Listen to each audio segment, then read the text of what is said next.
ইরানের উপর হামলার প্রভাব কেবল দেশটির মধ্যে সীমাবদ্ধ থাকবে না, বরং গোটা বিশ্বকেই এর মূল্য চুকাতে হবে বলে মনে করছেন ইরানের থিঙ্ক ট্যাঙ্ক ডিপ্লো হাউসের পরিচালক হামিদ রেজা গোলামজাদে। তাছাড়া পুরো মধ্যপ্রাচ্য সহ বৈশ্বিক অর্থনীতিতে এর বড় ধরনের প্রভাব পড়বে বলেও দাবি তার।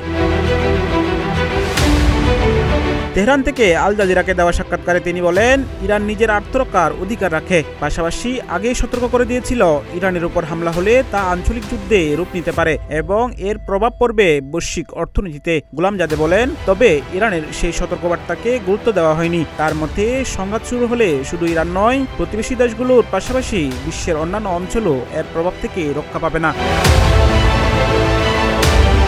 তিনি বলেন, ইরানে হামলার কারণে প্রতিবেশী দেশগুলো প্রভাবিত হবে, বিশ্বের অন্য অংশও ক্ষতিগ্রস্ত হবে। কিন্তু বাস্তবতা হলো এই অঞ্চলে যুক্তরাষ্ট্রের সামরিক ঘাঁটি রয়েছে এবং সেগুলো ইরানের বিরুদ্ধে হামলার জন্য ব্যবহার করা হচ্ছে। তাই ইরানের আত্মরক্ষার অধিকার রয়েছে।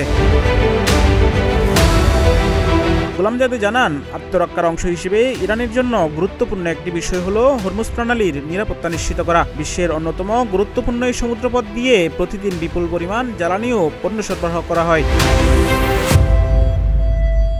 এই বিশ্লেষক বলেন, ইরানের নিরাপত্তা মানে পুরো অঞ্চলের নিরাপত্তা, আর এই অঞ্চলের নিরাপত্তা মানেই ইরানের নিরাপত্তা। একই সঙ্গে তিনি জোর দিয়ে বলেন, ইরানের স্থিতিশীলতা বৈশ্বিক অর্থনীতির সঙ্গেও সরাসরি জড়িত। গোলামজাদে বলেন, ইরানের নিরাপত্তা মানে বৈশ্বিক অর্থনীতির নিরাপত্তাও। এই বাস্তবতা পুরো বিশ্বের বোঝা দরকার। তার মতে, ইরানের বিরুদ্ধে যুদ্ধের কোনো পদক্ষেপ নিলে তার পরিণতি শুধু ইরানকে বহন করতে হবে এমনটা ভাবা ঠিক নয়। তিনি বলেন, যদি ইরানের উপর হামলা হয় তাহলে এর মূল্য পুরো বিশ্বকেই দিতে হবে। ইরানের বিরুদ্ধে যুদ্ধে যে কোনো পরিণতির ভোগান্তি সবারই সহ্য করতে হবে।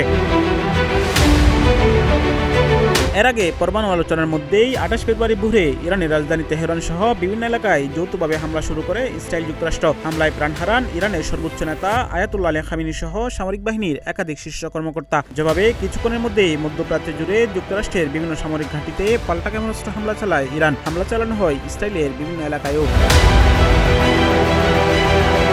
আরাফাত বিন হাসান, প্রতিদিনের বাংলাদেশ।